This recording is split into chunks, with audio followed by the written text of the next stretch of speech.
नमस्कार मंडळी, मी सचिन जोशी. या आजच्या ह्या कार्यक्रमामध्ये आपल्या सर्वांसमोर रामायण आणि महाराष्ट्र ह्या संदर्भातल्या काही गोष्टी मांडण्यासाठी इथे आलेलो आहे.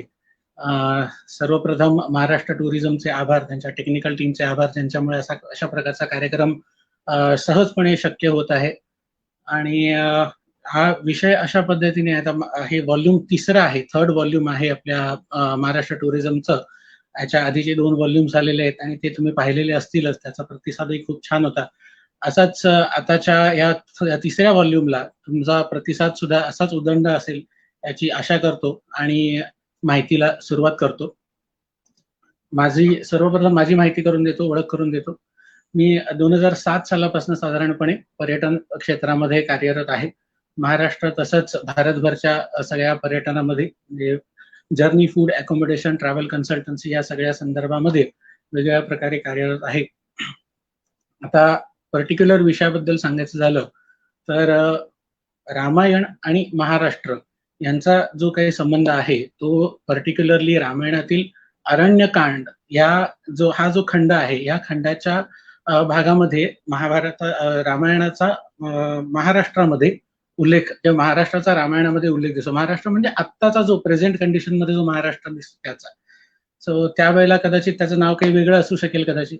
सो अशा प्रकारची काही माहिती घेऊयात आपण. याच्यात अगदी ब्रीफली एक जनरल इंट्रोडक्शन सांगायचं झालं तर एक गाभा काय सांगायचा आजच्या कार्यक्रमाचा तर असा असेल की ज्या पद्धतीने वनवासाला सुरुवात झाल्यानंतर 14 वर्षांच्या वनवासाला सुरुवात झाल्यानंतर अयोध्येपासून म्हणा की अयोध्या म्हणा किंवा तिथून पुढे म्हणजे आत्ताच आपण ज्याला म्हणू की उत्तर प्रदेश, बिहार, झारखंड, छत्तीसगड, महाराष्ट्र, कर्नाटक, तामिळनाडू असं करत करत लंकेला म्हणजे आत्ताच्या श्रीलंकेला पोहोचले श्रीराम. आणि त्यांच्या पद्धतीने ज्या पद्धतीने आपल्याला जी माहिती सांगितली गेली आजपर्यंत किंवा जे आपण रामायणामध्ये वाचलं आहे किंवा टीव्हीवरच्या मालिकांमध्ये पाहिलं आहे तर त्या पद्धतीने एक असा मागोवा आपण जर घेतला त्या वनवासाच्या त्यांच्या जो रूट होता त्या रूट प्रमाणे त्या कशा पद्धतीने कुठे कुठे गेले असतील याचा रेफरन्स लावला तर त्या दरम्यान हे आढळतं आपल्याला की एक महाराष्ट्रामध्ये आत्ताच्या प्रेझेंट महाराष्ट्राच्या भागामध्ये जिथे पंचवटी हा जो भाग आहे नाशिक जवळ तो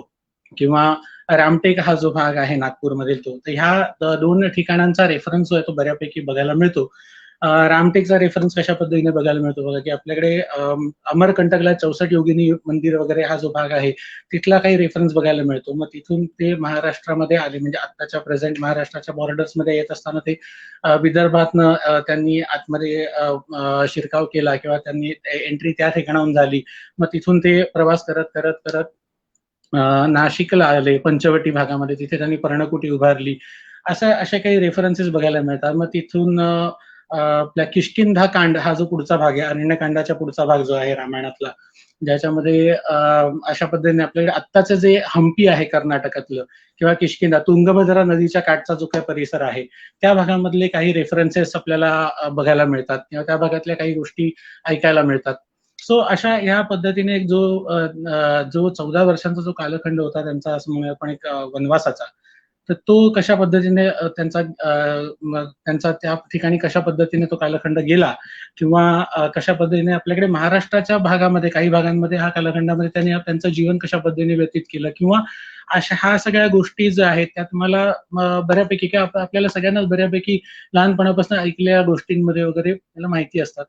प्रेझेंट कंडिशनमध्ये आजचा मूळ मुद्दा असा की प्रेझेंट कंडिशन मध्ये ह्या रामायण सर्किट हा जो विषय घेतलेला आहे त्यातला, ह्या प्रेझेंट कंडिशन मध्ये नाशिक किंवा पंचवटी भागाची थोडीशी माहिती आपण याच्यामध्ये घेणार आहोत. रामटेकची थोडीशी माहिती याच्यामध्ये घेणार आहोत.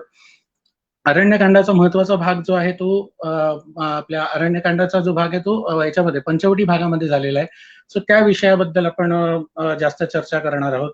त्यानंतर तिथे टाकेद म्हणून अजून एक जटायू तीर्थ आहे त्या संदर्भात बोलणार आहोत किंवा त्याच जोडीला आपल्याकडे शबरी धाम आहे किंवा आव्हा म्हणून एक जो भाग आहे सापुताऱ्याच्या जवळपास जो आहे भाग गुजरात भागामध्ये, तिथे एक शबरी मंदिर आहे, शबरी धाम आहे, असा तो भाग आहे. मातंग ऋषींचं एक देऊळ आहे, तर त्या संदर्भातली काही माहिती घेणार आहोत. त्याच जोडीला थोडासा इंटरेस्टिंग भाग म्हणून श्रीलंकेमध्ये काय आत्ताची कंडिशन आहे किंवा रावणाचा पॅलेस तिथला किंवा अशोक वाटिका किंवा अशोक वन हा जो भाग आहे त्या संदर्भातली थोडीशी माहिती असेल.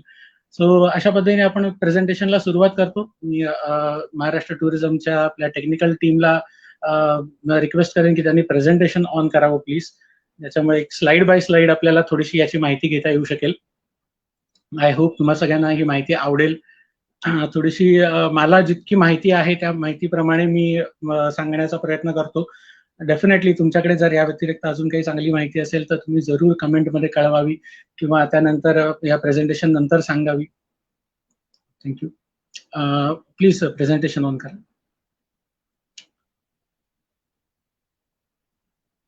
येस. महत्वाचा भाग आता पहिल्या स्लाइडमध्ये नाशिक अँड रामायण. नाशिक अँड रामायण अशा पद्धतीने अशासाठी म्हटलेलं आहे की पंचवटी हा जो भाग आहे अरण्यकांडामधला, तर अरण्यकांडाला पंचवटी भाग म्हणजे आत्ताचं नाशिक, म्हणून त्याला नाशिक अँड रामायण असा भाग म्हटलेला आहे. त्या व्यतिरिक्त रामटेकचे काही रेफरन्सेस सुद्धा आपल्याकडे आहेत स्लाइडमध्ये. Please next slide please.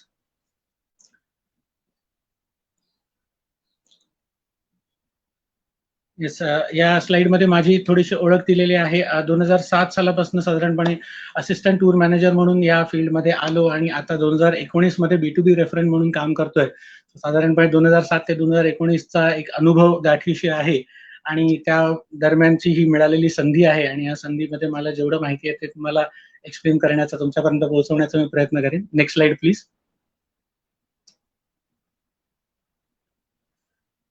Yes. आता इथून आपला जो महत्वाचा जो भाग सुरू होतो याच्यामध्ये 7 कांड जी आहेत रामायणातली, there are 7 kands of Ramayan. Okay, kands in the sense खंड किंवा व्हॉल्यूम. ओके, ही 7 खंड, 7 कांड किंवा 7 व्हॉल्यूम्स आहेत जे वाल्मिकी ऋषींनी जे रामायण जे लिहिलेलं आहे त्याच्यामध्ये 24,000 व्हर्सेस आहेत, 24,000 चरण आहेत त्याच्यामध्ये आणि 5,000 सर्ग आहेत, चॅप्टर्स, सॉरी 500 चॅप्टर्स आहेत त्याच्यामध्ये. 5,000 नाही, सॉरी 500 चॅप्टर्स आहेत त्याच्यामध्ये, ज्याच्यामध्ये ती 7 जे खंड आहेत त्याचे 7 कांड जी आहेत ती अशा पद्धतीने आहेत की बालकांड, अयोध्याकांड, अरण्यकांड, त्यानंतर किष्किंधाकांड, मग सुंदरकांड, त्यानंतर युद्धकांड आणि मग उत्तरकांड. सो अशा पद्धतीने ही 7 कांड किंवा 7 खंड जे आहेत ते डिवाइड केलेले आहेत. त्याची एक जनरल माहिती समजा सांगायची झाली तर बालकांड या शब्दामध्येच कळतं आपल्याला की बालकांड म्हणजे एक लहानपणीचं त्यांचे काही वर्णन किंवा त्यांच्या काही गोष्टी त्यामध्ये नमूद केलेल्या आहेत. त्यानंतर अयोध्याकांड, अयोध्येतल्या घटना ज्या आहेत त्या याच्यामध्ये नमूद केलेल्या आहेत. अरण्यकांड, आता अरण्यकांड हा आपल्यासाठी ह्या प्रेझेंटेशनचा एक महत्वाचा भाग आहे, कारण अरण्यकांड मधलं पंचवटी हा जो भाग आहे हा आपल्याकडच्या नाशिक पंचवटी म्हणजे आत्ताचा पंचवटी जे आहे भाग त्या ठिकाणचा याच्यामध्ये काही गोष्टी नमूद केलेल्या आहेत, ज्याचे काही हिस्टॉरिकल रेफरन्सेस, एव्हिडन्सेस अशा प्रकारच्या गोष्टी म्हणता येऊ शकेल, ज्या आजही आपल्याला एक विचार करायला भाग पाडतात. एक तर्कशुद्ध गोष्ट त्याबद्दल आपल्याला विचार करण्यासाठी भाग पाडतात की हे कदाचित असं झालेलं असू शकेल किंवा असं घडलं असेल किंवा असंच आहे किंवा अनेक वेगळ्या पद्धतीने आपण याच्यावरती विचार करू शकतो. त्यानंतर किष्किंधा कांड, मगाशी म्हटल्याप्रमाणे किष्किंधा तुंगभद्रा नदीच्या काठावरती जिथे आपलं आत्ताचा हम्पी हा जो भाग आहे त्या ठिकाणच्या काही गोष्टी यामध्ये नमूद केलेल्या आहेत. त्यानंतर सुंदरकांड, सुंदरकांड हे श्रीलंकेतल्या नुआरा एलिया नावाच्या एका ठिकाणचा रेफरन्स याच्यामध्ये दिला जातो. त्यानंतर युद्धकांड जे आहे ते सगळ्यांनाच माहिती आहे, खूपच फेमस युद्ध किंवा लहानपणापासून ऐकत आलेली गोष्ट आहे. तर ती जी घटना आहे ती श्रीलंकेत घडली असं नमूद केलं आहे त्याच्यामध्ये. आणि त्यानंतर उत्तरकांड म्हणजे युद्ध संपल्यानंतर पुन्हा जेव्हा अयोध्येला परत आले सर्वजण त्यावेळेस म्हणजे पुन्हा अयोध्येची स्टोरी त्याच्यामध्ये दिलेली आहे.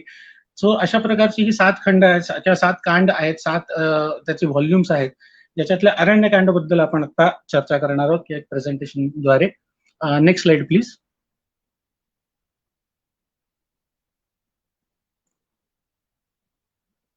Yes. Elderly known as Panchavati. Yes, Panchavati. Nashik is consider to be known as Panchavati during Ramayan period. Okay, मग साधारणपणे इसवी सन पूर्व 5 शतक असं म्हणता येऊ शकेल. आता आपण इसवी सन उत्तर असं म्हणूयात, 2021 मध्ये होत आपण आता, तर इतका जुना तो कालखंड आहे. ओके, त्यावेळेचं डॉक्युमेंटेशन आता आपल्याला मिळालेलं आहे किंवा अवेलेबल आहे किंवा त्याच्यावर रिसर्च होतोय, ही आपल्यासाठी खरं तर भाग्याचीच गोष्ट आहे, ज्याच्यामुळे आपल्याला इतक्या जुन्या इतिहासाचा मागोवा घेता येतोय. So Nashik is considered to be known as Panchavati. Okay, Ramayan period. पंचवटीचा अर्थ काय होतो? तर पंचवटी म्हणजे सेट ऑफ 5 वड. ओके, 5 वडांचा समूह. ओके, असं म्हणता येईल. तिथे आजही पंचवटी भागामध्ये आपल्याला पंचवट, ओके, म्हणजे पंच 5 आणि वट म्हणजे वड, like banyan tree, okay, so set of 5 banyan tree असा त्याचा अर्थ होतो. सो हा एरिया जो आहे हा अजूनही आपल्याला नाशिकमध्ये पाहायला मिळतो. सो आजही पर्यटक पंचवटी भागामध्ये जाऊन पंचवटी बघू शकतात. Next slide please.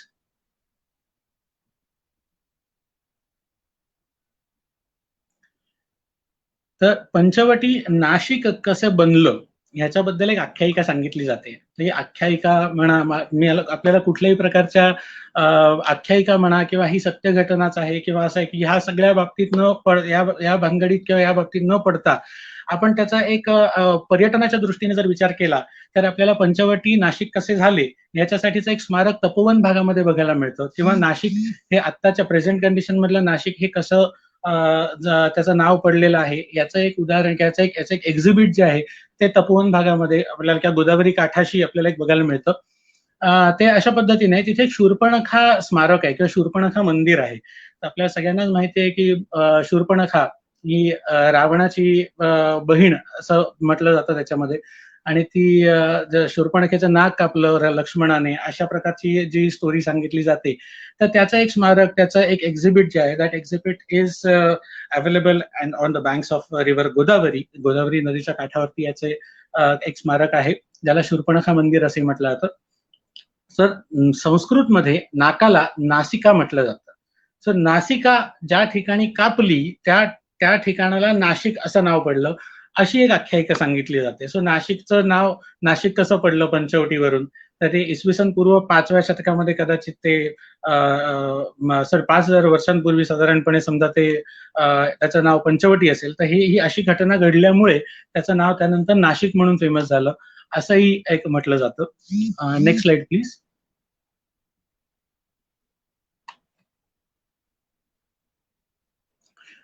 Aranyakand in Ramayana ही जी स्लाइड आहे तर ही आपल्यासाठी अजून एक महत्वाची स्लाइड आहे.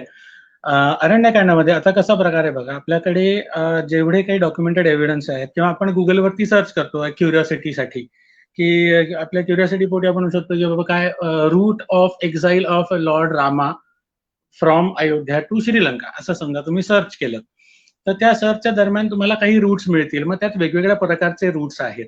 जसं काही रूट्स आहेत, काही इमेजेस आहेत. त्या इमेजेस अशा पद्धतीने की अयोध्येपासून मग तो गंगा यमुना म्हणजे गंगोत्री यमुनोत्री 4 धाम, त्यानंतर आत्ताचं जे गोरखपूर आहे त्या भागामध्ये किंवा काही वेगवेगळ्या ठिकाणचे तिथले रेफरन्सेस मिळतात. मग चित्रकूटचा एक रेफरन्स मिळतो. चित्रकूट नंतर असे म्हणजे ह्या पद्धतीने असे वेगवेगळे आपल्याला त्याच्यामध्ये रूट्स बघायला मिळतात. सो त्याच्यात एक्झॅक्ट रूट कुठला हे आता सांगणं खूप कठीण आहे किंवा रादर माझ्यापर्यंत तरी तशी एक तुमच्यापर्यंत अशी ऑथेंटिक अशी माहिती सांगता येईल असा भाग माझ्याकडे नाही. सो आपण एक त्याचा जनरल आढावा घेऊयात की हे कशा प्रकारे काय घडलं असेल किंवा काय त्याच्याबद्दलची माहिती आहे अरण्यकांड या विषयाबद्दल. जेव्हा वनवासाचा जो भाग आहे त्याच्यातला, तर वनवासाच्या भागामध्ये पर्टिक्युलरली बघायला गेलं तर बिगिनिंग ऑफ वनवासा. ओके, स्लाइड मध्ये दिल्याप्रमाणे सांगतो बिगिनिंग ऑफ वनवासा, ज्यामध्ये एक्झाईल वनवास सुरू झाला तो अयोध्येपासून सुरू झाला. त्यानंतर ते जंगलामध्ये वेगवेगळ्या ठिकाणी जात होते आणि जात असताना तिथे वेगवेगळ्या ऋषी मुनी तपस्वींचे आश्रम लागत होते. आश्रमांना भेट देत होते, त्यांचे आशीर्वाद घेत ते पुढे पुढे जात होते. अदरवाईज जंगलामध्ये राहायची हे कशी असणार, कशा प्रकारे त्यांची सोय होणार, की कुठे जायचंय, कसं जायचंय ह्याचा काहीच आपल्याला अंदाज नाहीये. ते 14 वर्ष तुम्हाला जंगलामध्ये काढायचे समजा एखाद्या व्यक्तीला, तर त्याच्याबद्दल तो जे माहितीची ठिकाणं असतील त्या ठिकाणी जाईल कदाचित. ओके, आणि मग अशा पद्धतीने एका ठिकाणाहून दुसऱ्या ठिकाणी असं कदाचित एखादा त्याचा जर्नी प्लॅन करेल. सो असं एक साधारणपणे एक विचार करून आपण असा या विषयाचा एक आढावा घेऊया की जसं अयोध्येवरून निघाल्यानंतर वर्णन त्याच्यामध्ये तसं केलेलं आहे. आपल्याकडे इव्हन जे गीत रामायण आहे त्यामध्ये असा एक रेफरन्स आहे. काही अनेक छान छान गाणी आहेत त्या संदर्भातली की लक्ष्मण कसा वनवासाला यायला तयार होतो, म्हणजे रामाला एकटं सोडायचं नाहीये. त्यानंतर सीता जिथे श्रीराम जातील तिथेच सीता सुद्धा जाईल, अशा प्रकारचं सीतेचं जे कॅरेक्टरायझेशन आहे त्याच्यामध्ये. तर ह्या सगळ्या गोष्टी ज्या आहेत ह्याचं खूप सुंदर वर्णन आपल्याला अनेक गीतांमधनं बघायला मिळतं. तर हे जे बिगिनिंग आहे, बिगिनिंग ऑफ एक्झाईल किंवा एक वनवासाची जी सुरुवात झालेली ती अयोध्येतनं झाली. त्यानंतर ते जवळपासच्या जंगलांमध्ये म्हणा की ऋषीमुनी तपस्वींच्या आश्रमांमध्ये, त्यानंतर चित्रकूटला, चित्रकूट वरनं पुढे मग आत्ताच्या प्रेझेंट कंडिशनमध्ये म्हटलं तर युपी मधनं त्यानंतर एमपी बॉर्डर, आता म्हणजे जसं झारखंड, छत्तीसगड, असं करत करत करत करत ते महाराष्ट्रामध्ये पोहोचलेले आहेत. आणि मग महाराष्ट्रातल्या ज्या घटना आहेत त्या आपण काही पाहूयात या स्लाइडमध्ये जशा मेन्शन केल्या त्या पद्धतीने. Meeting with Agasti Rishi, meeting with Jatayu, ही जी एक भेट त्यामध्ये झालेली होती ती महाराष्ट्रामध्ये झाली असं म्हटलं जातं, म्हणजे प्रेझेंट डे महाराष्ट्रामध्ये. त्यानंतर एंटरिंग पंचवटी नाशिक. आता ह्या ठिकाणी आल्यानंतर एक एपिसोड आपण पाहिला असेल किंवा एक गोष्ट ऐकली असेल की लक्ष्मणोपदेशा, ओके, ह्या संकल्पनेअंतर्गत म्हणजे रामाने ज्या वेळेला लक्ष्मणाला काही उपदेश केला होता वनवासाच्या दरम्यान, तर त्यावेळेचा जी घटना घडलेली आहे ती घटना सुद्धा महाराष्ट्राच्या, आजच्या महाराष्ट्रामध्ये घडलेली आहे असं म्हटलं जातं. सो लक्ष्मणोपदेशा ह्या गोष्टीमध्ये, या लक्ष्मणोपदेशा या संकल्पनेमध्ये ज्या ज्या गोष्टी आहेत त्याला रामगीता असंही म्हटलं जातं. आता म्हणजे आपल्याकडे एक कृष्णगीता आहे जी महाभारतातली आहे, आणि ही लक्ष्मणोपदेशा हा जो भाग आहे तो रामगीता असं म्हटलं जातं. खरं तर याला जर महाभारत हा कालखंड जर रामायणाच्या नंतरचा असेल तर जी गीता जी आहे तिला रामोपदेशा जो आहे तो तिकडे लक्ष्मणोपदेशा जो आहे त्याची प्रतिकृती किंवा त्याची अशा पद्धती पुनरावृत्ती असं म्हणता येऊ शकेल. कारण त्या दोघांमध्ये कालखंडामध्ये रामायण आधी आणि महाभारत नंतर आहे असं म्हटलं जातं. सो रामगीताच्या ऐवजी, हे माझं पर्सनल मत आहे, जसं कारण एक कालखंड दुसरा कालखंड असं म्हणता येऊ शकेल, तर त्या पद्धतीने. सो अशा पद्धतीने लक्ष्मणोपदेश जो झालेला आहे तो या नाशिक या भागामध्ये किंवा पंचवटी भागामध्ये झालाय असं सांगितलं जातं. त्यानंतर शूर्पणखेचा इन्सिडन्स जो आहे, ऑकरन्स ऑफ शूर्पणखा.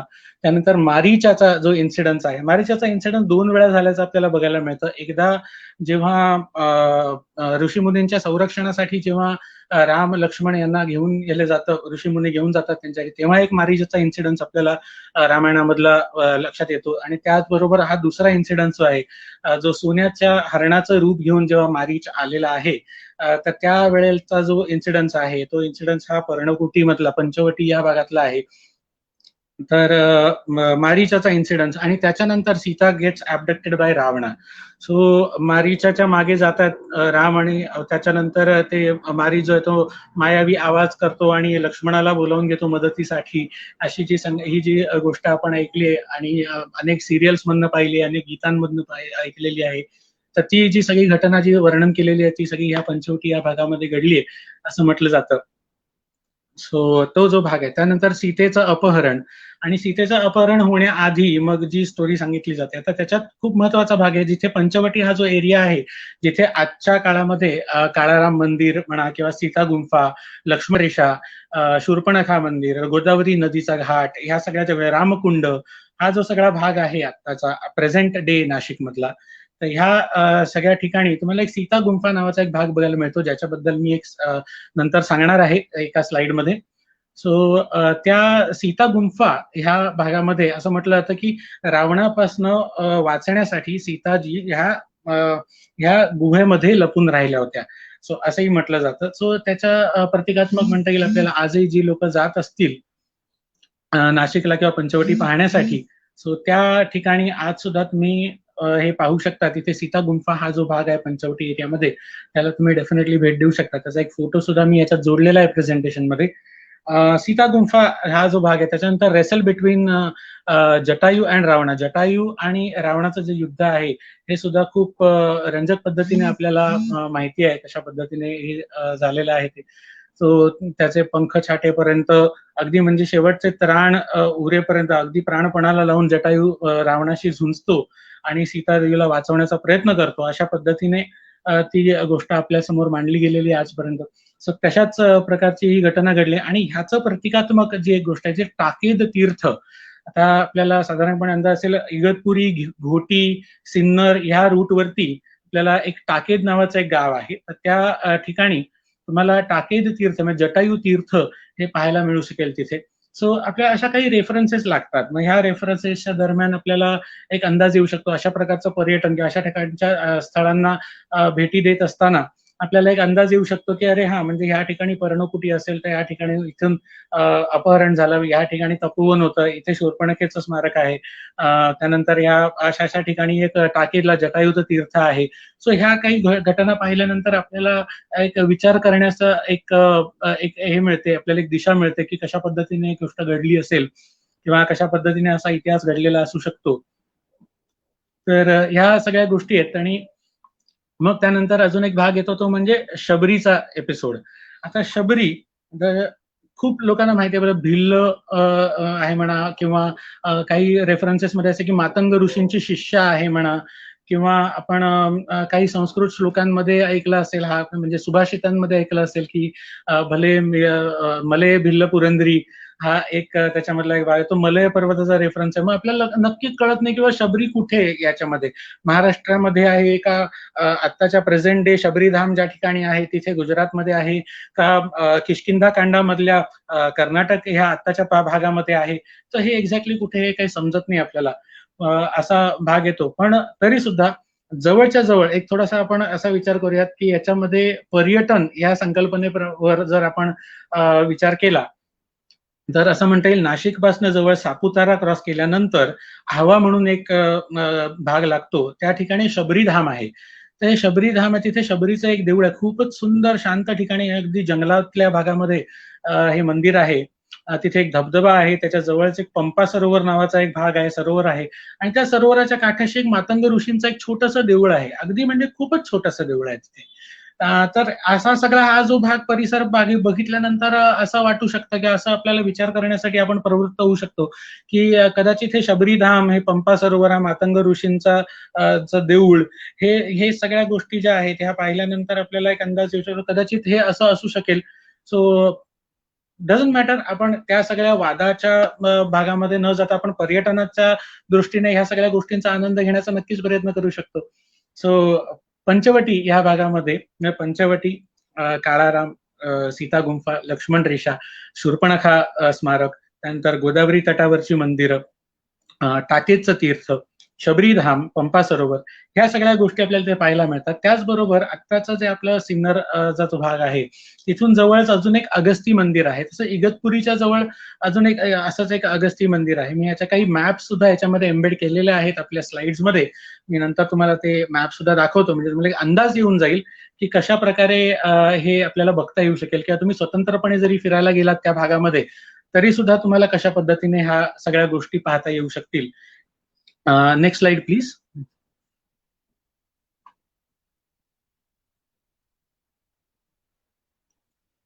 येस, हे मगाचं जे जटायूतीर्थ अगस्ती मंदिर हे जे मॅप सांगत होतो, तर हे मॅप्स या ठिकाणी एम्बेडेड आहेत.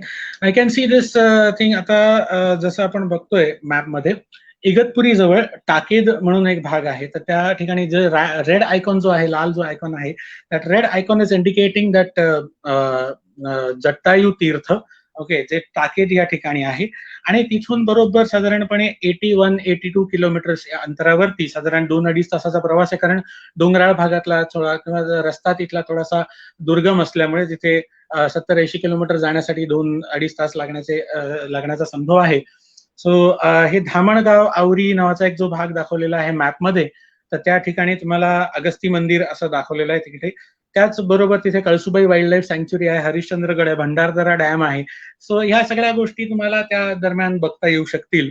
सो पर्यटनाच्या दृष्टिकोनातून जर व्हायच्या म्हटल्या तर येस. सो या मॅपमध्ये डिटेलिंग आहे, अशा प्रकारचं डिटेलिंग तुम्हाला नक्कीच गुगल मॅपवरती बघता येऊ शकेल. Next slide please.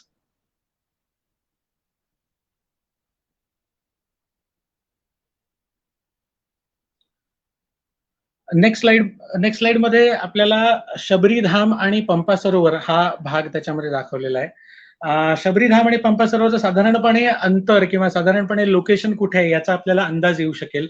या स्लाइडमध्ये जे फोटोग्राफ्स आहेत ते त्याच मंदिरातले आहेत. तुम्ही पाहू शकता, डाव्या बाजूला शबरीचा फोटो आहे आणि उजव्या बाजूला इथे राम आणि लक्ष्मणाचा फोटो आहे.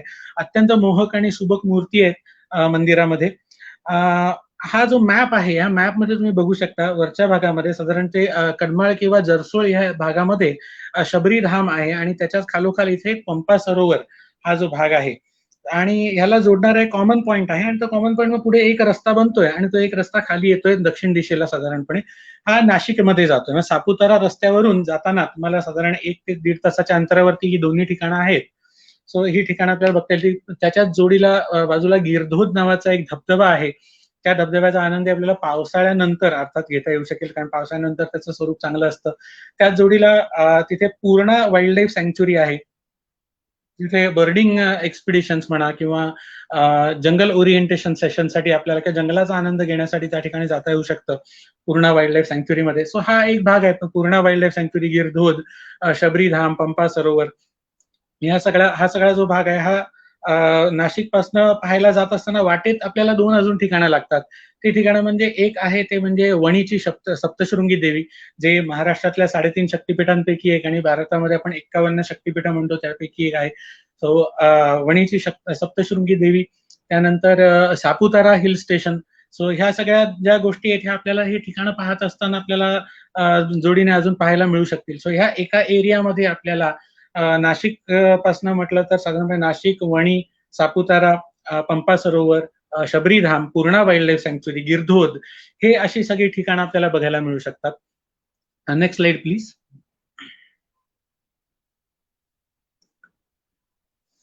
पुढच्या स्लाइडमध्ये थोडंसं इंटरेस्टिंग भाग आहे.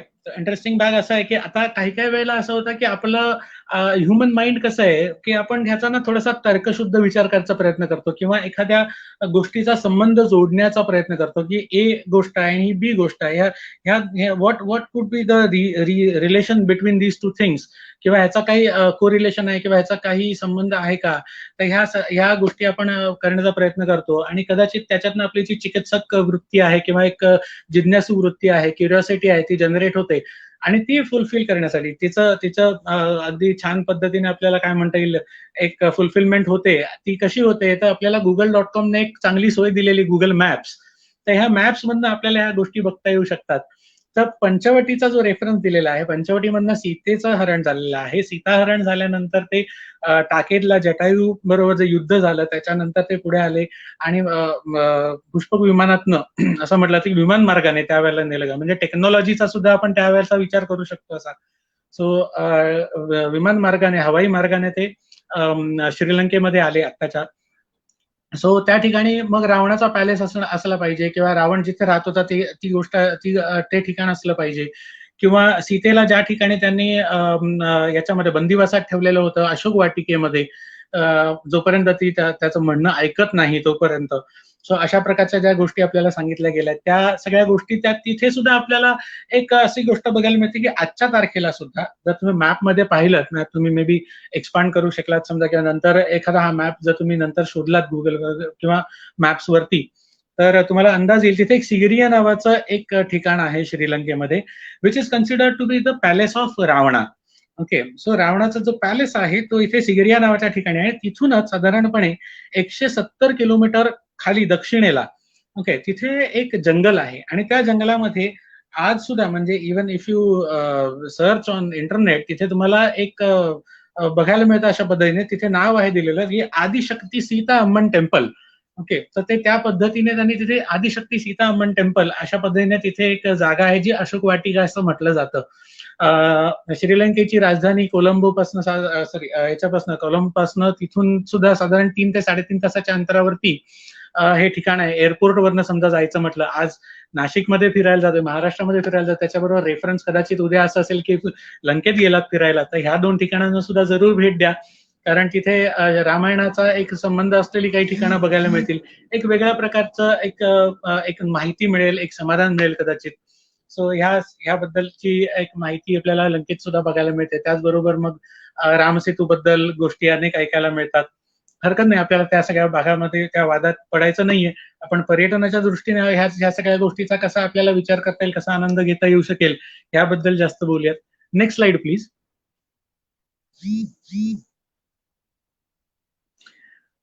तर त्यानंतर पंचवटी तपोवन एरिया इन नाशिक. आता हा जो भाग आहे हा भाग खूप महत्वाचा आहे याच्यामध्ये. आपल्याला एक्झॅक्ट आता हा मॅप जो आहे, हा मॅप तुम्ही बघितला तर 5 किलोमीटरचा मॅप आहे सगळा मिळून. ओके, जास्तीत जास्त 5 ते 6 किलोमीटर. पण ह्या ठिकाणं ह्या 5 किलोमीटरमध्ये असलेली ठिकाणं बघण्यासाठी कदाचित आपल्याला अर्धा दिवस किंवा त्याहून जास्त 1 दिवस सुद्धा लागू शकतो. जसं की आता या मॅपमध्ये बघितल्याप्रमाणे लक्ष्मण मंदिर, राम मंदिर, काळा राम, गोरा राम, सुंदर नारायण मंदिर, सीता गुंफा, नारो शंकराची घंटा, गोदावरी घाट, लक्ष्मण रेखा मंदिर, तपोवन मधलं शूर्पणखा मंदिर, त्या शूर्पणखा स्मारक, ह्या सगळ्या ज्या गोष्टी आहेत ह्या सगळ्या बघण्यासाठी आपल्याला साधारणपणे 5 ते 6 तासांचा अवधी लागतो, अगदी घाईघाईत बघायच्या झाल्या तर. आणि ज्यांना आर्किओलॉजीमध्ये इंटरेस्ट आहे, हिस्ट्रीमध्ये इंटरेस्ट आहे, किंवा एक जी आपल्याला ज्या पद्धतीने गोष्टी सांगितल्या गेल्या त्याचा मागोवा घेत घेत पर्यटनाचा आनंद घेण्याचा इंटरेस्ट आहे, त्यांच्यासाठी तर कदाचित 1 दिवस सुद्धा कमी पडेल, इतकं या ठिकाणी मटेरियल आहे फिरण्यासाठी, इतके या ठिकाणी स्थळं आहेत फिरण्यासाठी, मंदिरं आहेत जुनी जुनी, ज्यांचं आर्किटेक्चर पाहण्यासारखं आहे, ज्यांची स्ट्रक्चर्स बघण्यासारखी आहेत. त्यानंतर त्या ठिकाणचा रेफरन्स, त्या ठिकाणचा इतिहास, किंवा त्या ठिकाणी जाऊन समजा कोणी धार्मिक किंवा श्रद्धाळू व्यक्तिमत्व असेल तर त्या ठिकाणच्या मंदिरांमध्ये कदाचित तासनतास सुद्धा घालवण्याची लोकांची इच्छा होऊ शकते, इतकी सुंदर सुंदर मंदिरं या ठिकाणी आहेत. सो हा जो मॅप आहे, हा मॅप जर तुम्ही पाहिला तर पंचवटी या एरियामधनं, पंचवटी या भागामधच्या जवळपासचा भाग आहे, म्हणजे ओल्ड आडगाव नाका किंवा असं म्हणता येईल की गोदावरी MIDC हा जो भाग आहे हा, आणि त्याच्यानंतर आपला जो त्याच्या बरोबर मधोमध जातो तो म्हणजे आपला आग्रा हायवे. तो हा जो आहे ह्या भागाच्या आजूबाजूला जवळपास हा सगळा भाग आहे. त्यानंतर रामकुंड म्हणून अजून एक भाग आहे, जिथे असं म्हटलं जातं की श्रीराम जे आहे ते आंघोळ करण्यासाठी रामकुंड या भागामध्ये, जिथे पाणवठ्याची जागा होती त्या ठिकाणी जायचे, तोही भाग तिथे आहे. आज सुद्धा अनेक श्रद्धाळू तिथे जातात आणि त्या रामकुंडामध्ये स्नान करतात. असं म्हटलं जातं की पापक्षालन होत आहे, किंवा एक मानसिक एक आपल्याला त्याला हे म्हणता येऊ शकेल की असा असा एक समज आहे या गोष्टींचा. आपल्याकडे रूढी परंपरा किंवा इतिहास किंवा देवाधर्माच्या गोष्टी ह्याबाबत अनेक वेगवेगळे समज असतात, मनशांतीसाठी म्हणता येऊ शकेल. सो प्रत्येकाची मतं यामध्ये वेगवेगळी असू शकतात, पण अनेक भाविक, अनेक धार्मिक लोक त्या या ठिकाणी येतात स्नान करण्यासाठी त्या कुंडामध्ये. तसंच आपण हे पाहिलं असेल तर नाशिक हे कुंभमेळ्याचं सुद्धा ठिकाण आहे. सो अशा अनेक गोष्टींनी नटलेला हा जो भाग आहे. ओके, तर याच्याबद्दल अजून थोडीशी माहिती घेऊयात. Next slide please. थोडीशी डिटेलिंग मधली माहिती घेऊयात. काळाराम मंदिर, आता काळाराम, गोराराम अनेक मंदिर आहेत या ठिकाणी. त्यातलं एक हे मंदिर आहे. This temple is said to be, म्हणजे this temple is said to be built, rebuilt, आपण ज्याला जीर्णोद्धार म्हणतो, रिबिल्ट केलेलं आहे. हे रंगराव ओढेकर यांनी साधारणपणे 18व्या शतकामध्ये, 1782 1783 या काळामध्ये रंगराव ओढेकर यांनी ह्या मंदिराचा जीर्णोद्धार केला. आणि पूर्वीचं जिथे मंदिर होतं त्या ठिकाणी, आता त्या पूर्वीचं जे मंदिर होतं ते कोणी बांधलं होतं, कधी बांधलं होतं, कसं होतं, याबद्दल फार माहिती उपलब्ध नाहीये. पण जीर्णोद्धार ज्या वेळेला झाला त्याच्यानंतरची माहिती उपलब्ध आहे. तर अशा प्रकारचं हे मंदिर आहे. ह्या दगडी बांधकाम आहे केलेलं. आता ह्या मंदिरामध्ये तुम्ही बघितलं तर एक खूपच छान पद्धतीने कोरीव काम केलेलं आहे, आणि मंदिराचा परिसर खूप छान आहे बघण्यासाठी. रामनवमीला जर गेलात तर तुम्हाला प्रचंड गर्दी, भाविकांची प्रचंड गर्दी या मंदिरामध्ये बघायला मिळेल.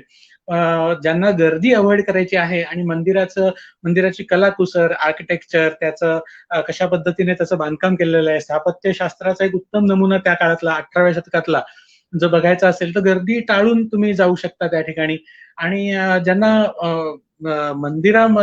मंदिराची पॉप्युलॅरिटी किंवा मंदिराबद्दल किंवा त्या ठिकाणच्या उत्सवाची पॉप्युलॅरिटी जर पाहायची असेल तर रामनवमीच्या उत्सवाला मात्र नक्कीच या मंदिराला भेट द्यायला पाहिजे. अशा दोन्ही पद्धतीने या मंदिराचा एक अनुभूती प्रत्येकानेच घ्यायला हवी असं मला वाटतं, एक उत्सवाच्या वेळेला आणि एक उत्सव नसताना, अशा दोन्ही प्रकारे. Next slide please. सीता गुंफा मगाशी म्हटल्याप्रमाणे सीता गुंफा हे पंचवटी भागामध्येच आहे आणि it is considered to be a cave. Okay, पण आता जर तुम्ही हे स्वरूप बघायला गेलात तर हे गुहेसारखं किंवा गुंफेसारखं एखादं किंवा लेण्यासारखं स्वरूप आपल्याला बघायला मिळत नाही. त्याच्या आजूबाजूला थोडीशी मॉडिफिकेशन झालेली आहे, थोडेसे डेव्हलपमेंट झालेले आहेत, थोडा सबअर्बनाइज्ड एरिया झालेला आहे. तर ह्या सगळ्या मागचं काय कारण असू, तर आपण ज्या वेळेला विचार करतोय एखाद्या तर्कशुद्ध गोष्टीने समजा आपण विचार करतोय की अरे हे गुंफा म्हणतोय पण हे गुंफेसारखं दिसत तर नाहीये, किंवा इथे काही गुहा म्हणजे डोंगर कपारीमध्ये गुहा आहे असं तर काही दिसत नाहीये, असा प्रश्न सुद्धा येऊ शकतो.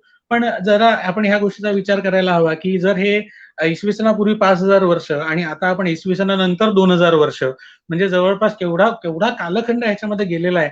तर नक्कीच ह्याच्यामध्ये काही ना काहीतरी भौगोलिक स्थित्यंतर झालेली असू शकतात. आणि ही भौगोलिक स्थित्यंतराची घटना किंवा हे लक्षात घेता, हा फॅक्टर लक्षात घेता आपण आत्ताची जी सीता गुंफा, ही जी हा जो भाग आहे, ही जी गुंफा आहे, ही आपण नक्कीच पर्यटनाच्या दृष्टिकोनातून चांगल्या प्रकारे तिथे एन्जॉय करू शकतो, त्या ठिकाणाला भेट देऊ शकतो. गुंफेमध्ये आत्ता राम, लक्ष्मण, सीता यांच्या मूर्ती ठेवलेल्या आहेत असं सांगितलं जातं. अर्थातच त्यावेळेला त्या तेवढलेल्या नसतील, कारण आपण असा विचार करू शकतो की मी जर वनवासामध्ये आहे आणि मीच माझ्या मूर्ती बनवून ठेवायचं, ही संकल्पना थोडीशी आपल्याला म्हणजे तेवढीशी रुचत नाही असं म्हणता येईल. ह्या मूर्ती ज्या आहेत ह्या नंतर ठेवल्या गेलेल्या असतील. So it is also believed, असा एक बिलीफ आहे की रावणाने ज्या वेळेला सीताहरण केलं, तर ते सीताहरण ती पर्णकुटीमधनं ती त्यावेळेला तिने पळण्याचा प्रयत्न केला असेल, स्वतःला वाचवण्याचा प्रयत्न केला असेल आणि ती ह्या गुहेमध्ये येऊन लपली. ओके, आणि अशा पद्धतीने मग त्या गुहेतनं मग पुढे त्यानं त्याचं सीताहरण झालं आणि अशा पद्धतीने पुढे कथा ती गेली आणि ज्या पद्धतीने आपल्याला गोष्टी सांगितल्या जातात ती गोष्ट पुढे घडत गेली असं म्हटलं जातं या गुंफेच्या बाबतीत. Next slide please.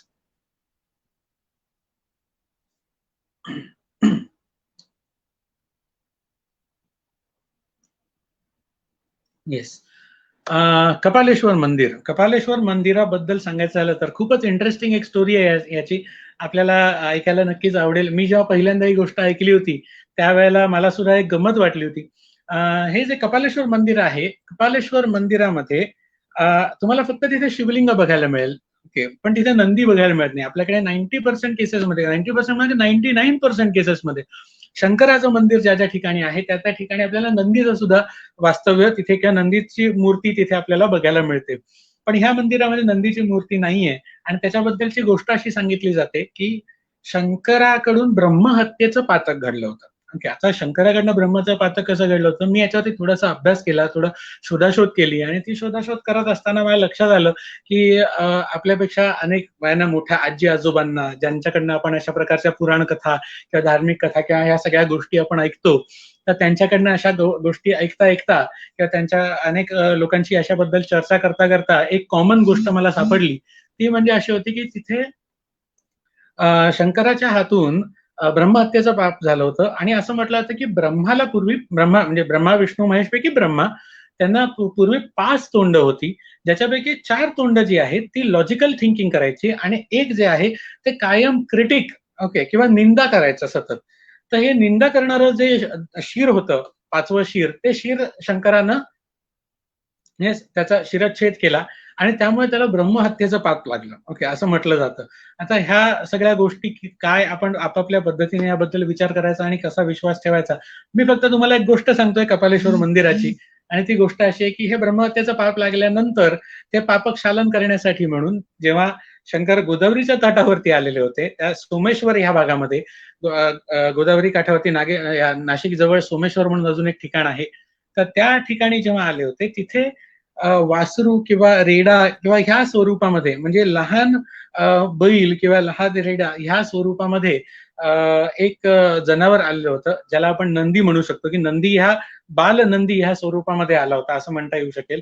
आणि नंदीने तेथे येऊन त्या विषण्ण अवस्थेत बसलेल्या शंकराला सांगितलं की तू गोदावरीमध्ये तुझं पापक्षालन कर, त्याचं प्रायश्चित्त कर, त्याच्यामुळे ऑटोमॅटिकली, त्यामुळे तुझं पाप धुवून निघेल आणि तू ह्या ब्रह्महत्येच्या पापातून मुक्त होशील.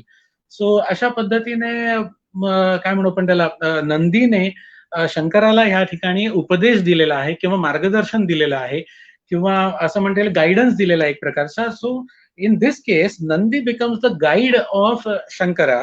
So Nandi cannot be the, yes, so ही जी आहे गोष्ट, सो हे सगळ्यात महत्वाची गोष्ट आहे की नंदी जर शंकराचा गाईड आहे तर नंदी शंकराचं वाहन होऊ शकत नाही या ठिकाणी.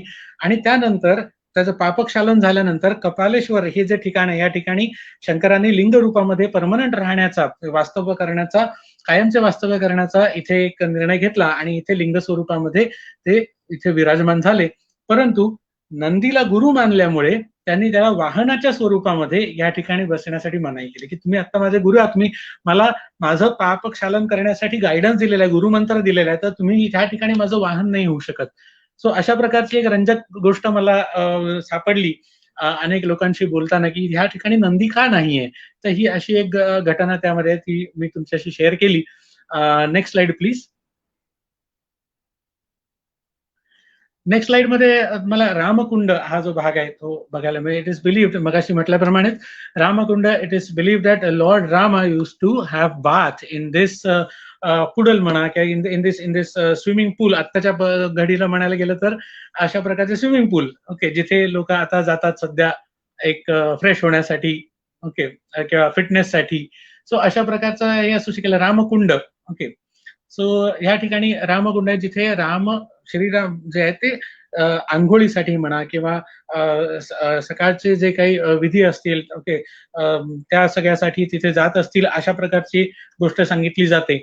आणि ह्या सगळ्या गोष्टी अर्थातच आपण ह्याचा थोडासा लॉजिकल विचार करू शकतो, की पर्णकुटी ज्या ठिकाणी आहे पंचवटी भागामध्ये, तिथून रामकुंड जवळ आहे किंवा गोदावरीचा घाट जवळ आहे. तर अशा ठिकाणी कदाचित असेल की सकाळी उठल्यानंतर आपल्या हस्तमुख प्रक्षालनासाठी म्हणा किंवा अशा पद्धतीने शुचिरभूत होण्यासाठी म्हणा किंवा सूर्यनमस्कारासाठी म्हणा किंवा अशा वेगवेगळ्या प्रकारे आंघोळीसाठी म्हणा. तर हे आपल्या अगदी बोलीभाषेत सांगायचं झालं तर आंघोळीसाठी म्हणा. सो अशा अशा पद्धतीने हे रामकुंड हे ठिकाण सुद्धा नाशिकमधील एक फेमस ठिकाण आहे. So this is also very holy place आणि इथे अनेक भाविक, अनेक श्रद्धाळू लोक येतात या ठिकाणी स्नान करण्यासाठी. आणि काही काही भाविकांच्या आणि श्रद्धाळूंच्या मते असंही म्हटलं जातं की इथे विसर्जित केलेल्या अस्थी ज्या आहेत त्या सत्वर स्वर्गात जातात. म्हणजे असं अशी आख्यायिका आहे, असा एक विश्वास आहे लोकांचा. सो या सगळ्या गोष्टी आपल्याला नाशिक बद्दल बघायला मिळतात. Next slide please.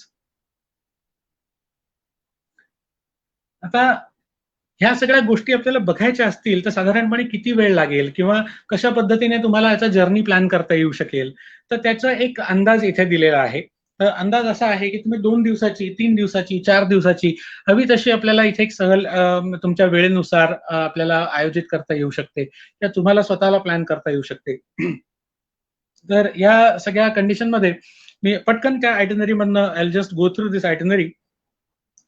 Day 1, early morning depart from Mumbai, okay, breakfast on the way near Shahapur. आता ही मुंबईपासूनची आयटिनरी बनवलेली आहे. समजा नाशिकमध्ये बाय रोड, बाय रेल्वे किंवा बाय रोड आला असेल तर तशा पद्धतीने ते आयटिनरी बनवता येऊ शकेल. So early morning depart from Mumbai, breakfast on the way near Shahapur, then visit Kalaram temple, Sita Gumpha, Panchavati, Laxman रेखा मंदिर, शूर्पणखा मंदिर.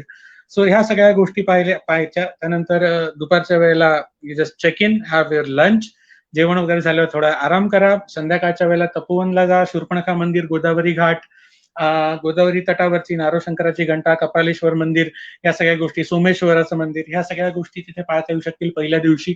अर्थात you have to be very quick and very punctual about the timings, कारण 2 दिवसामध्ये जर एवढ्या सगळ्या ठिकाणं बघायची असतील तर तुम्हाला नक्कीच वेळेचं भान ठेवणं खरंच गरजेचं आहे. दुसऱ्या दिवशी आपल्याला काय करायचं, early morning visit Trimbakeshwar. So त्र्यंबकेश्वराचं मंदिर जे आहे तिथे कायम गर्दी असते, मंदिरात दर्शन होण्यासाठी वेळ लागू शकतो. या सगळ्या गोष्टींचा अंदाज घ्यायचा आणि आपण अर्ली मॉर्निंग, पहाटे पहाटे लवकर निघायचं आणि तिथे दर्शन घ्यायचं.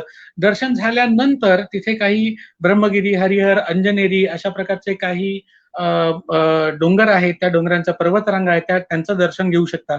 So it is like early morning visit Trimbakeshwar Jyotirlinga. Okay, viewpoints of a few holy hills and mountains such as Brahmagiri, Harihar and Anjaneri, etc. Of course, that visibility depends on the climatic condition, fog, rain, etc. Yes. त्यानंतर breakfast and checkout. Then visit Taked near Igatpuri, Jatayu Tirth, मगाशी सांगितल्याप्रमाणे. Yes. So Jatayu Tirth. त्यानंतर lunch in Igatpuri. Return journey to Mumbai. Return जर्नीला इगतपुरीमध्ये जेवण झालं, त्यानंतर पुन्हा एखादा ब्रेक जर्नी करायचा असेल तर शहापूरला आदल्या दिवशी ज्या ठिकाणी ब्रेकफास्ट घेतला होता त्याच ठिकाणी चहा कॉफीसाठी पुन्हा थांबू शकता संध्याकाळच्या, आणि लेट इव्हनिंग और थोडस उशिरापर्यंत मुंबईमध्ये येऊ शकता. सो अशा पद्धतीने ही 2 दिवसाची आयटिनरी प्लॅन करता येऊ शकेल. तसेच समजा तुमच्याकडे वेळ असेल अजून, जसं ही शनिवार रविवारची वेळ आहे समजा, तर तुम्ही या पद्धतीने 2 दिवसांमध्ये करू शकताय. समजा शुक्रवार, शनिवार, रविवार असा 3 दिवसांचा वेळ आहे तुमच्याकडे समजा, तर त्या पद्धतीने तुम्ही ह्याच्यामध्ये अजून एक ठिकाण जे शबरीधाम, पंपा सरोवर, वणी, सापुतारा हा भाग जो आहे हा त्याच्यात ऍड करू शकताय. समजा 4 दिवसांचा वेळ आहे तुमच्याकडे, तर 4 दिवसांमध्ये तुम्ही एक मुक्काम सापुतारा हिल स्टेशनला सुद्धा घेऊ शकताय. सो अशा प्रकारे आपल्याला 2 दिवसाची, 3 दिवसाची, 4 दिवसाची, 5 दिवसाची अशा पद्धतीने वेगवेगळ्या प्रकारे आपल्याला ही सहल आयोजित करता येऊ शकते. तशाच प्रकारे समजा अजून ह्याच्या व्यतिरिक्त जर तुम्हाला अजून इंटरेस्ट असेल, तर नाशिकमध्ये पर्यटनासाठी ठिकाणं कमी नाहीत. नाशिकमध्ये तुम्हाला अनेक म्युझियम्स आहेत. सिन्नरला गारगोटी म्युझियम आहे. त्याचबरोबर भगूर हे जे ठिकाण आहे, स्वातंत्र्यवीर सावरकरांचं जन्मगाव, तिथे जन्मघर आहे त्यांचं, ते पाहायला जा. अनेक लोक जे आहेत ते अंदमान पाहायला जातात. अंदमानला सेल्युलर जेल पाहिल्यानंतर मग त्यांच्या लक्षात येतं, की अरे सावरकरांचं जन्मगाव जे आहे ते महाराष्ट्रामध्ये आणि आम्हाला माहिती नाहीये. सो अंदमान पाहून झाल्यानंतर लोक भगूरला येतात. सो आपल्याकडे असं आहे की अनेक लोकांना अंदमानला जायला मिळालं नसेल किंवा जायचा अजून योग आलेला नसेल, पण भगूरला नक्की भेट द्या. सो स्वातंत्र्यवीर सावरकरांचा वाडा पाहता येईल. तसंच दुबेरेला बाजीराव मस्तानी हा अगदी फेमस झाला सिनेमा, त्यातले जे बाजीराव आहे त्यांचं जन्मघर आहे, जन्मगाव आहे त्यांचं. तर त्यानंतर गोंदेश्वराचं मंदिर आहे सिन्नरला, तर हे पाहता येऊ शकेल. त्याचबरोबरीने आपल्या इंडियन आर्म फोर्सेसचं आर्टिलरी म्युझियम आहे. आर्टिलरी म्युझियम अक्षरशः म्हणजे अंगावर काटा येतो अशा गोष्टी तिथे आपल्याला बघायला मिळतात. सैनिकांशी, कॅडेटशी आपल्याला तिथे गप्पा मारता येतात, संभाषण करता येतं. तर ह्या सगळ्या गोष्टी तुम्हाला तिथे पाहता येऊ शकतील. तिथे रणगाडे ठेवलेले आहेत, अम्युनिशन्स होती, मॉर्टार आहेत, ओके, अशा वेगवेगळी शस्त्रास्त्र आहेत. तर हे सगळं तुम्हाला तिथे पाहता येऊ शकेल. अर्थात या सगळ्या गोष्टी खूप जबाबदारीपणे आणि पूर्वक आणि जाणीवपूर्वक करायच्या आहेत, कारण आपण खूप महत्वाच्या ठिकाणाला भेट देत आहोत अशा प्रकारच्या. सो ह्या काही गोष्टी आपल्याला तिथे पाहता येऊ शकतील नक्कीच. सो आपल्या सोयीप्रमाणे, आपल्या वेळेप्रमाणे तुम्हाला नाशिकसाठी 1 दिवस, 2 दिवस, 3 दिवस, 4 दिवस, 5 दिवस, 6 दिवस, 6 दिवस सुद्धा तुम्ही, 1 आठवडा सुद्धा नाशिक आणि नाशिकच्या आसपासच्या परिसरामध्ये डेफिनेटली पर्यटनाच्या दृष्टिकोनातून काढू शकता. कशा पद्धतीने हे आता तुम्हाला साधारणपणे अंदाज आला असेलच.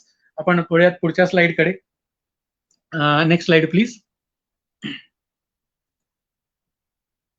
नाशिक बद्दल चिकार गोष्टी आहेत सांगण्यासारख्या, पण आपला आत्ताचा जो विषय आहे तो रामायणाच्या रेफरन्सने महाराष्ट्र असा असल्यामुळे आपण रामटेक हा जो भाग आहे नागपूर मधला, विदर्भातला, याला सुद्धा आपण आता विसरून चालणार नाही. याचा पुन्हा एकदा रेफरन्स घेतो. आपल्या सुरुवातीच्या ज्या 1-2 स्लाइड्स होत्या त्याच्यात एक रूट आपण पाहिला होता. तर तो रूट कसा होता, एक साधारणपणे अंदाज घ्या असा, एक इमॅजिन करण्याचा प्रयत्न करा की आजच्या कंडिशन मधलं यूपी, त्यानंतर एमपी, झारखंड, छत्तीसगड, असं करत करत साधारणपणे विदर्भ सेक्शन मध्ये ज्या ठिकाणी छत्तीसगड जोडलेलं आहे त्या ठिकाणाहून, म्हणजे हे जे वनवासातले जे टप्पे आहेत त्यांचे, त्या टप्प्यांवरनं जर तुम्ही बघत आलात तर आपल्याला यूपी, एमपी, झारखंड, छत्तीसगड, विदर्भ, महाराष्ट्राचा विदर्भाचा जो भाग आहे तो, तर ह्या भागातनं मग त्यानंतर अमरावती या भागामध्ये, तर ह्या संदर्भातल्या सुद्धा काही गोष्टी आपल्याला बघायला मिळाल्या. आणि मग नाशिक, पंचवटी, पंचवटी नंतर मग टाके, टाके नंतर किष्किंधा, असं कर, मग रामेश्वरम, रामेश्वरम करत करत पुढे श्रीलंका. हा जो एक मॅप आपण लक्षात घेतला होता, तर त्या मॅप वरचं अजून एक ठिकाण आहे, जे ठिकाण रामटेक, नागपूर, असंही म्हटलं जातं की वनवासाच्या काळामध्ये, वनवासाच्या दरम्यान रामटेक या ठिकाणी श्रीरामांचं वास्तव्य होतं. आणि त्यांनी जशी इथे आपण पर्णकुटी म्हणा, पंचवटी या भागामध्ये, तशीच अशा प्रकारे एक पंचवटी, पर्णकुटी बांधून या ठिकाणी ते वनवासामध्ये राहिलेले असू शकतात कदाचित. सो अशा प्रकारच्या काही गोष्टी आहेत. आणि ह्याच गोष्टींच्या पॅरलल ट्रॅकवरती अयोध्येमध्ये सुद्धा काही गोष्टी चालू होत्याच की. याच्या व्यतिरिक्त, keeping this point in the centre, जगामध्ये बाकी सुद्धा काही गोष्टी चालू होत्याच की.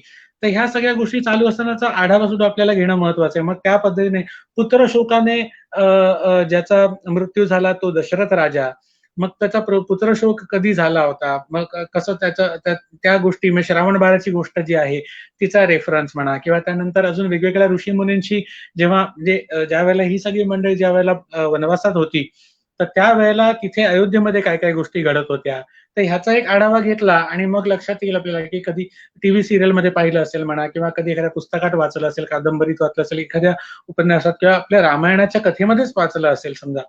तर ह्या सगळ्या गोष्टी आपल्याला बघायला मिळतात. आणि ह्या सगळ्या गोष्टींचा एक तर्कशुद्ध आपल्याला पद्धतीने एक विचार करता येऊ शकतो की जेव्हा हे वनवासामध्ये 14 वर्ष घालवत होते, त्यावेळेला बाहेरच्या बाकीच्या ठिकाणी काय काय गोष्टी घडत होत्या. ओके, याचा एक विचार करता येऊ शकतो. Is coming back to Ramtek.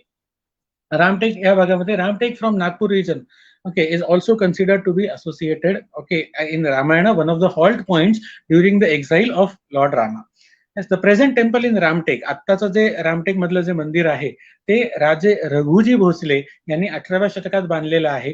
ज्यावेळेला छिंदवाडा प्रांत ज्यावेळेला त्यांनी जिंकला आणि तो जिंकून घेतल्यानंतर नागपूर या भागामध्ये त्यांचं राज्य होतं, तो मराठ्यांचं साम्राज्य होतं असं म्हणता येऊ शकेल.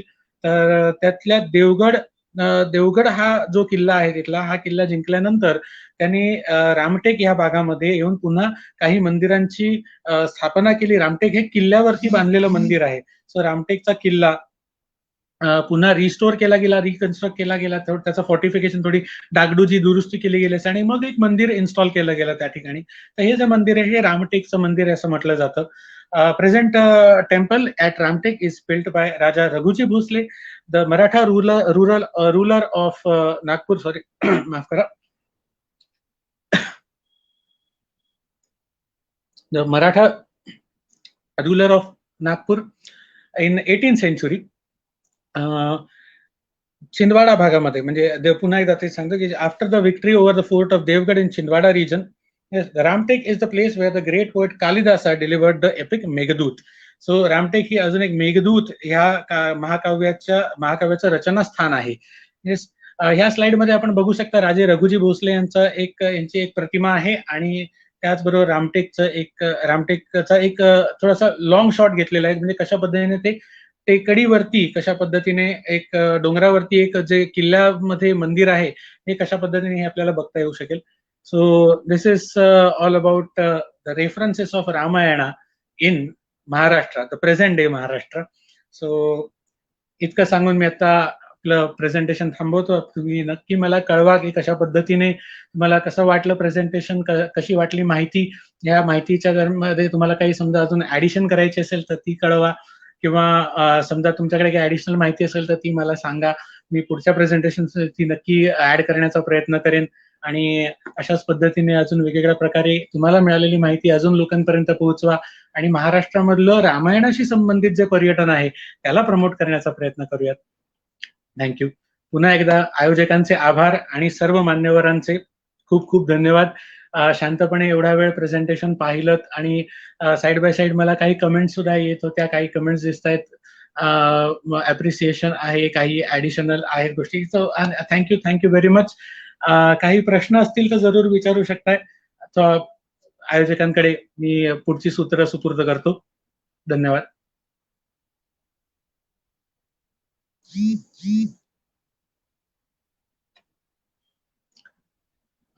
हनुमंत हेडे यांनी सांगितलेलं आहे, जटायू आणि रावण यांचे युद्ध टाकेद येथे झालं, त्या ठिकाणी जटायू मंदिर बांधण्यात आले आहे, ते पाहण्यासारखे खूप छान आहे. हो नक्कीच सर, जटायू मंदिर तिथे टाकेचं जे तीर्थ आहे ते खूपच सुंदर पद्धतीने बांधलेलं आहे, ते पाहण्यासारखं आहे आणि तिथे गेल्यानंतर आपल्याला अंदाज येतो की कशा पद्धतीने हे युद्ध झालं असेल किंवा कशा पद्धतीने ज्या गोष्टी आपण ऐकलेल्या आहेत रामायणातल्या त्या कशा पद्धतीने तिथे घडल्या असतील खरंच कदाचित, तर त्या सगळ्या ज्या गोष्टी आहेत त्याचा एक अंदाज आपल्याला तिथे गेल्यानंतर बघायला मिळतो.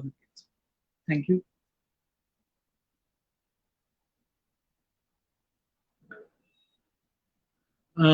पुढचा प्रश्न आहे कवीन बुकसेलर यांचा. Is Shabaridham in Maharashtra?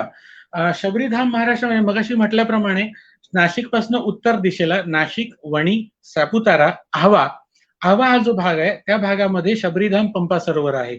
मी एका स्लाइड मध्ये एक मॅप सुद्धा दाखवलेला आहे त्या संदर्भातला.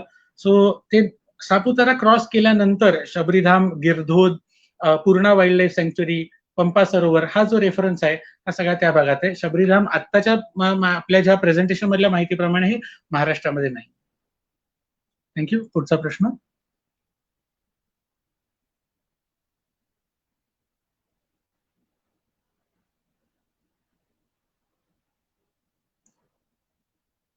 रवींद्र गोडबोले यांनी एक कॉम्प्लिमेंट दिलेले, excellent information provided. Thank you Ravindraji.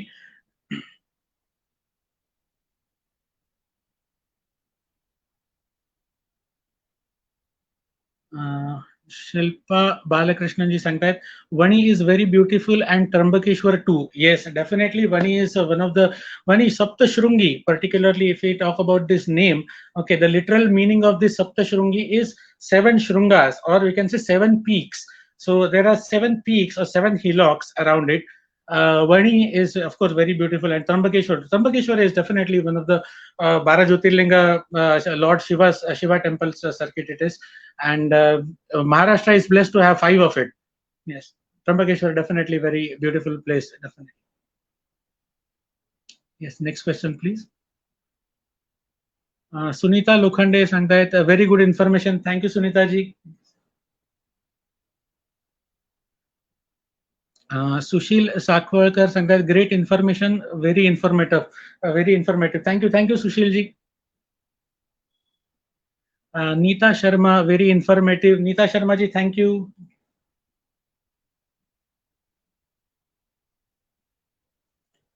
Any next question, compliments?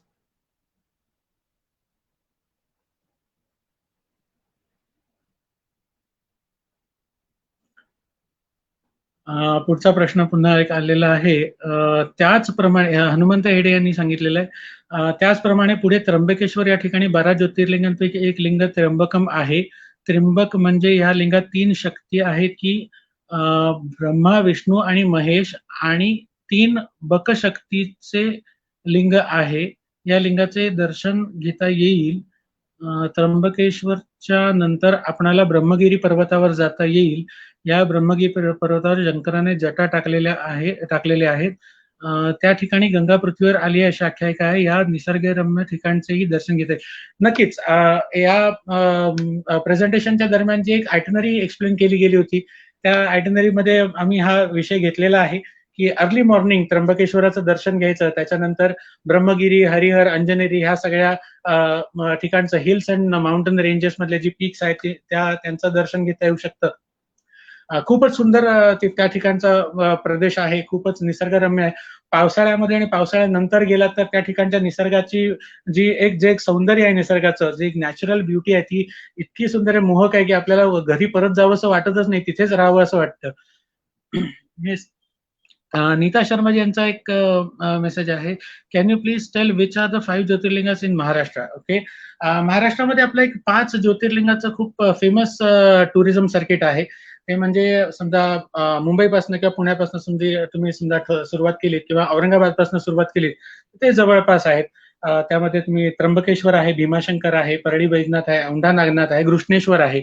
So ही 5 ज्योतिर्लिंग तुम्हाला महाराष्ट्रामध्ये बघायला मिळतात. त्याच जोडीला तुम्हाला समजा 5 ज्योतिर्लिंगांची सहल समजा करायची असेल प्लॅन, तर त्या जोडीला तुम्हाला शिर्डी, शनी शिंगणापूर ही दोन्ही ठिकाणं, त्यानंतर अंबेजोगाईची योगेश्वरी देवी, त्यानंतर लोणार सरोवर पाहता येऊ शकेल. सो अशी अजून काही 3-4 ठिकाणं सुद्धा याच्यामध्ये ऍडिशनल बघता येऊ शकतात. 5 ज्योतिर्लिंगांचा साधारणपणे 1400 ते 1500 किलोमीटरचा मोठा असा एक सर्कल एक रिंग रूट आहे, आणि तो रिंग रूट कव्हर करताना तुम्हाला ह्या बाकीच्या ठिकाणी अच्छा इंग्लिशमध्ये सांगायचं आहे. Okay, there are 5 jyotirlingas. Okay, the 5 jyotirlingas which are 5 jyotirling: Trimbakeshwar, Bhimashankar, Grishneshwar, Parli Vaijnath and Aundha Nagnath. They are the 5 Jyotirlinga in Maharashtra. So there are basically these 5 Jyotirlinga take around 1400 to 1500 kilometers distance for a ring route. And in that ring route, you can visit Shirdi, Shani Shingnapur, Lonar, Ambezogai. These 4 or 5 different places also you can visit. At the same time, you can halt at Aurangabad. And Aurangabad, you can have 2 days Aurangabad sightseeing also, like Ajanta, Gautala, Outram Ghat, Verul, Devgiri, then the Bibiga Maqbara, Panchakki. These are some routine places which you can visit in Aurangabad also. Then for Bhimashankar, of course, definitely Bhimashankar Wildlife Sanctuary is there. Then Aupe Ghat is there.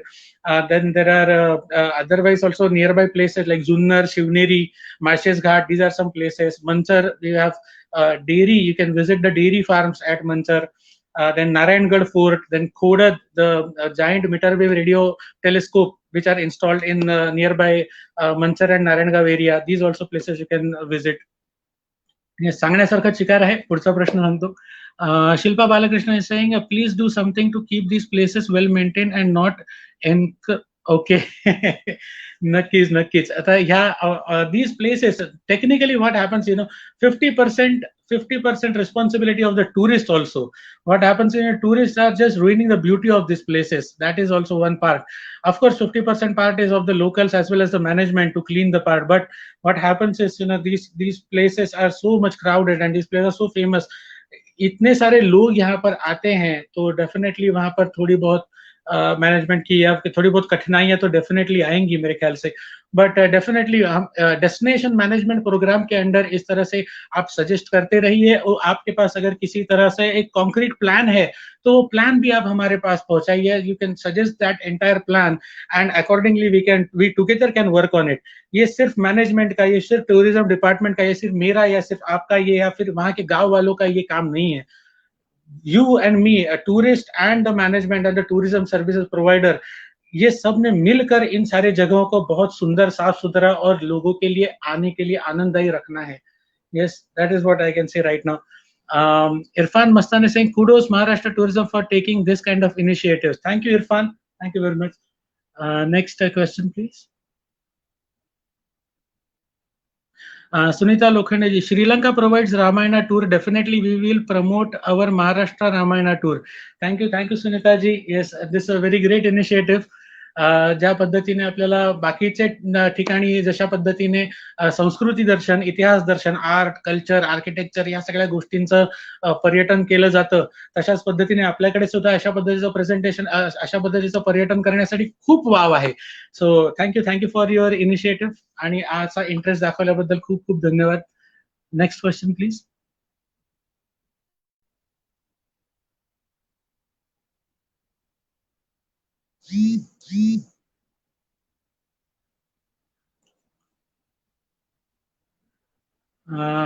No questions anymore, I guess.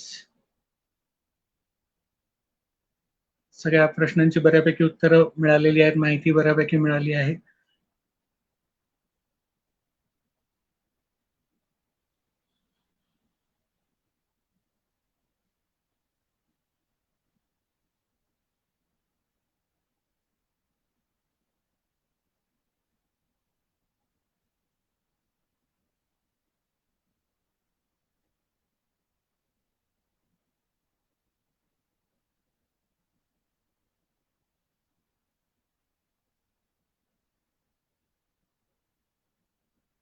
Yes, I guess गेल्या एक तासभर साधारणपणे, नवीन काही प्रश्न नाही आहेत. गेल्या तासभर साधारणपणे तुम्ही ज्या पद्धतीने ही माहिती ऐकली, प्रेझेंटेशन देण्याची मला इथे एक संधी मिळाली, त्या दरम्यान ही माहिती शेअर करायला मिळाली, आणि तुमचा सगळ्यांचा इंटरेस्ट आणि सगळे प्रश्न बघून सुद्धा खूप बरं वाटलं.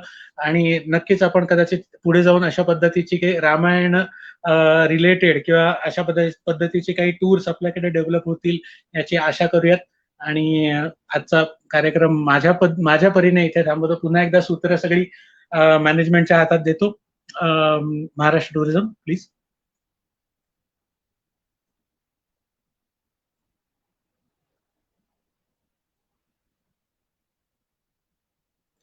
येस, पुढचा प्रश्न आलेला आहे ईश्वर शिरसाट यांच्याकडनं. Very informative sir, thank you. Yes, thank you very much Ishwarji.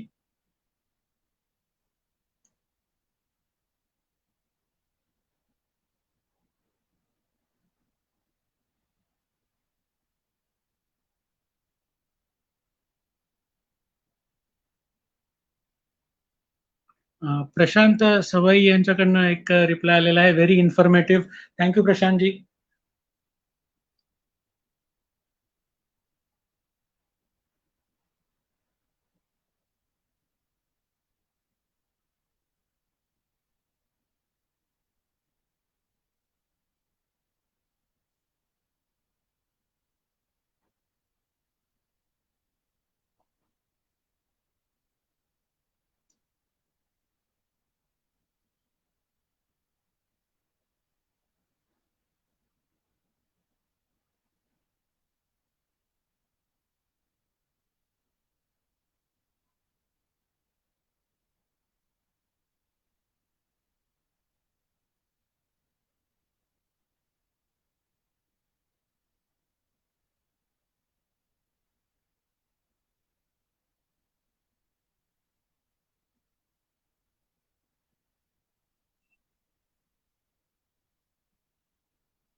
Okay. मला वाटतं सगळे प्रश्न बऱ्यापैकी संपलेले आहेत. लोकांना आपला निरोप घ्यायची वेळ आलेली आहे. So thank you very much. पुन्हा भेटायची संधी मिळाली तर नक्की भेटूयात. तोपर्यंत बाय बाय.